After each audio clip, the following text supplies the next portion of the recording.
Hello and welcome to another Tunisian crochet tutorial. So today we are going to start working on our Daniel diamond blanket. I intend to run this pattern as a series of tutorials so you can work along. You can use it as a mini haul throughout your summer and have a beautiful blanket when the autumn comes.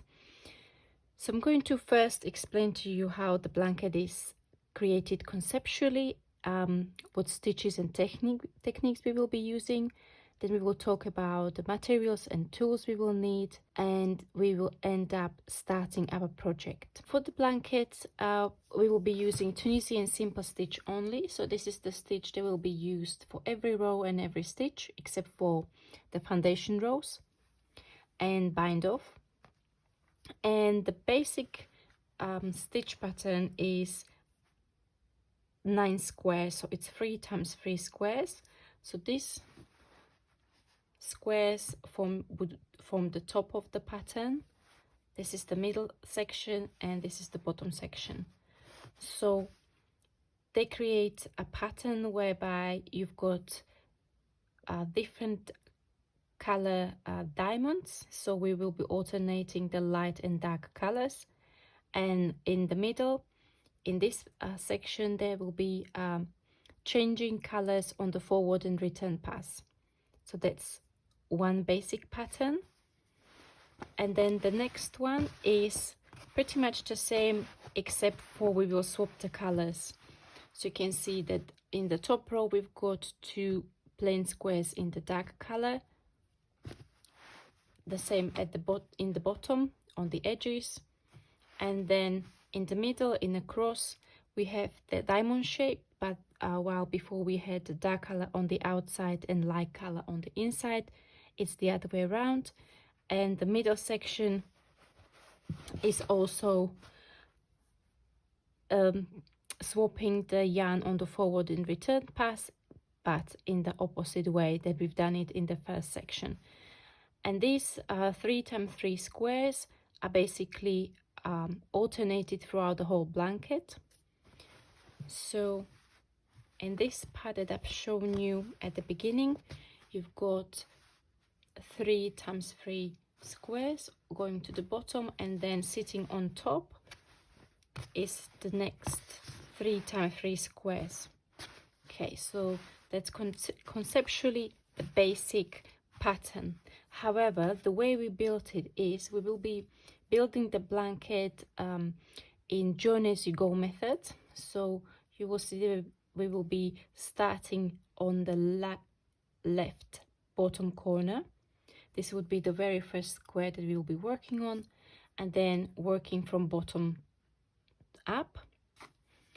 And then once we've got the number of squares that we want to make, however repeat of the basic 2 motifs you want, then we will start the next panel or the next column, and this will be joined to the first here using the join as you go technique. Now moving on to the yarn. For my project I used a Hobbii Portobello, which is a cotton, acrylic and wool blend. So it's perfect for blanket, it's very durable, hold shape, and it is the worsted weight yarn. This yarn comes in 50 grams balls, which is around 120 meters. I used Turkish blue, which is the lighter one, that's Turkish blue, and then this would be the color A, and then teal, which is the color B. So you will need, if you follow the pattern exactly as in my pattern, you will need 10 balls of the color A, which is Turkish blue, and you would need 9 balls of teal, which is the color B. If you are making adjustments, you will need to recalculate the number of balls of each of the colors that you will need.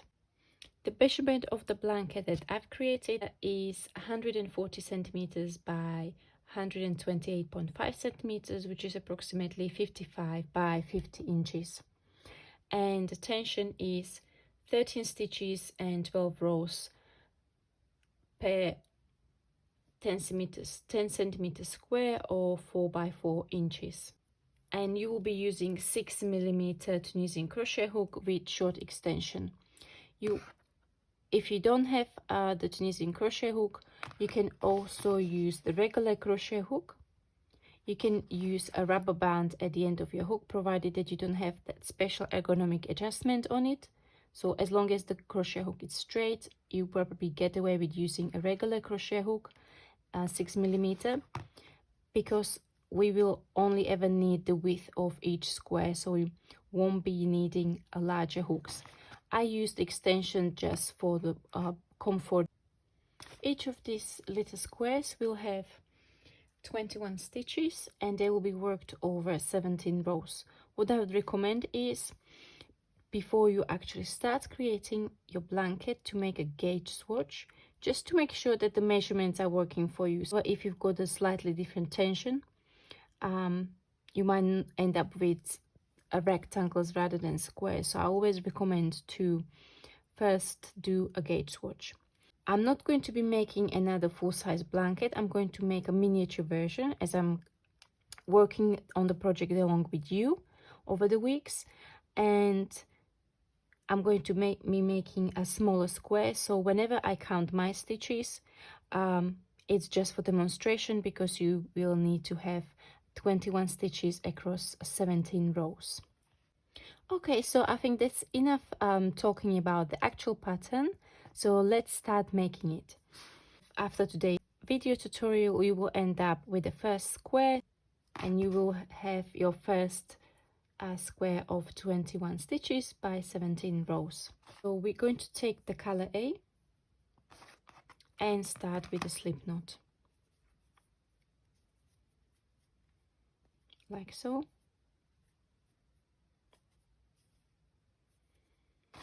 You will then insert the hook, the Tunisian crochet hook or regular hook, through the loop, tighten it up slightly, and you will chain 21. To chain, you will yarn over and pull through the loop on the hook. So that's chain 1, yarn over, pull through, 2, yarn over, 3, 4, and so on. So you will keep on going until you have 21 chains, and then I'll meet you for the foundation row or row number 1. Once you have your chains, you will then turn them around, and you will see that there is this little bump at the back. So you will insert the hook through the loop from front to back, yarn over, and pull up a loop. Okay, and that's your chain with the foundation row of the first stitch of the foundation row. So if you notice, once you chain and you then started working into the back bump, there was already a loop on the hook. So this is what happens with Tunisian crochet, that when you are finishing a row, there will be always one loop left at the end of the return pass, and this would count as the first stitch of the consecutive row. So even though I started working the first stitch into the first chain from the hook, I already have 2 loops on the hook, like so. Okay, so we're going to go into the next chain, yarn over, pull up a loop, and the next, and so on. So I'm going to let you to pause the video, work your foundation row into each of your 21 chains, and you will end up with 21 loops on the hook. So we are working the forward pass, which is first part of each row, and then we will work the return pass. On forward pass, you are adding loops on your hook, and on return pass, you are working your loops of the hook.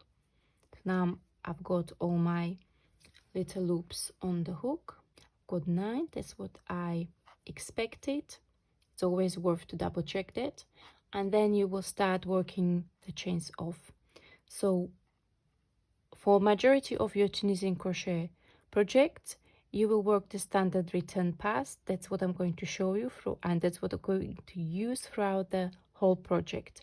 There might be some instances when you use a slightly different return pass, and that's mostly for lace stitches, but also for some other exceptions. But for majority of your projects, you will just need to know how to work the standard return pass. So we will start with yarning over the hook and pull through 1. So this is also known as the chain one. And then for the rest of the return pass, we will repeat yarn over, and pull through 2, like so.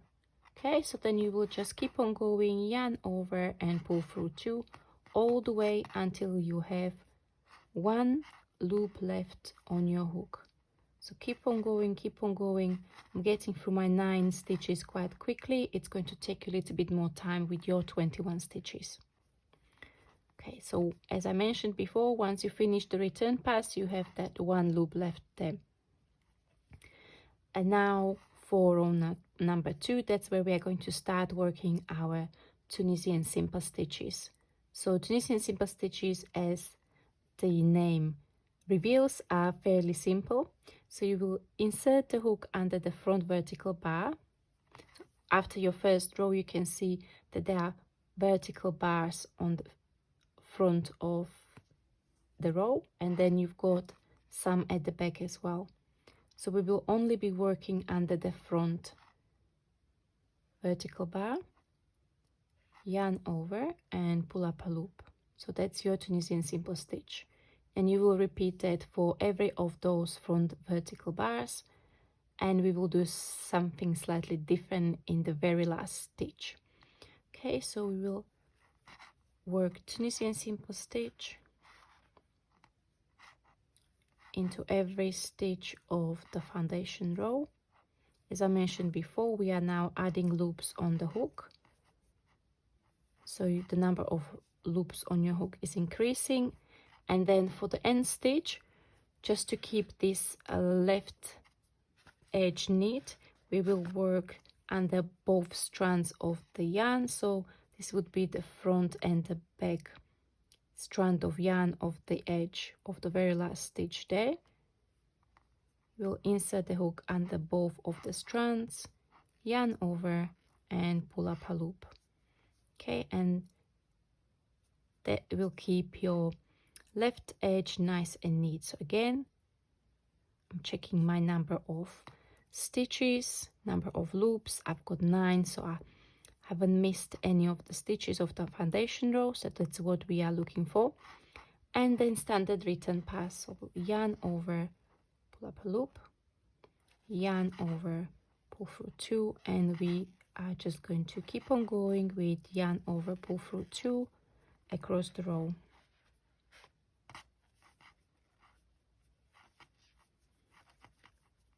Like so.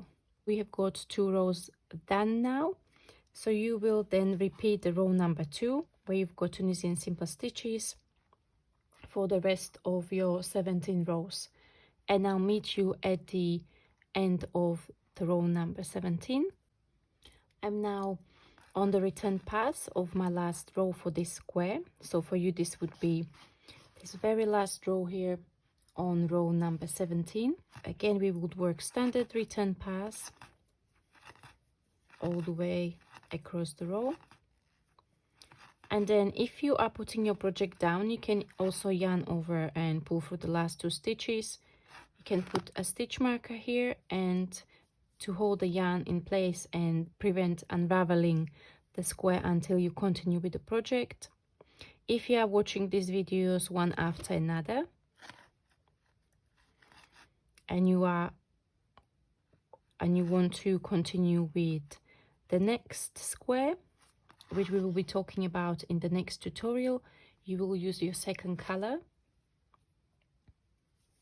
B, make a small loop with your fingers, hold that yarn in place.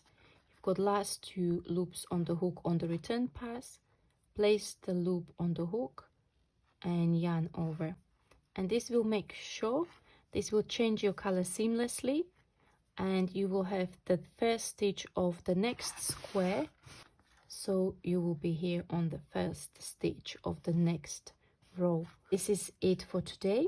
Only wanted to start the project and take it very slowly, just in case this is your very first Tunisian crochet project.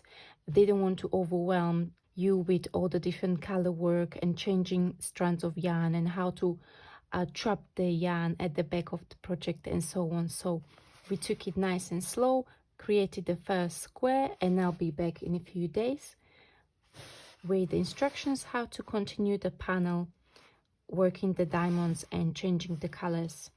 I hope you enjoyed this tutorial. Please let me know in the comment section below what colors would you use for your blanket. I'm also going to leave link for a website where you can find some yarn substitutions just in case this yarn is not available in your country.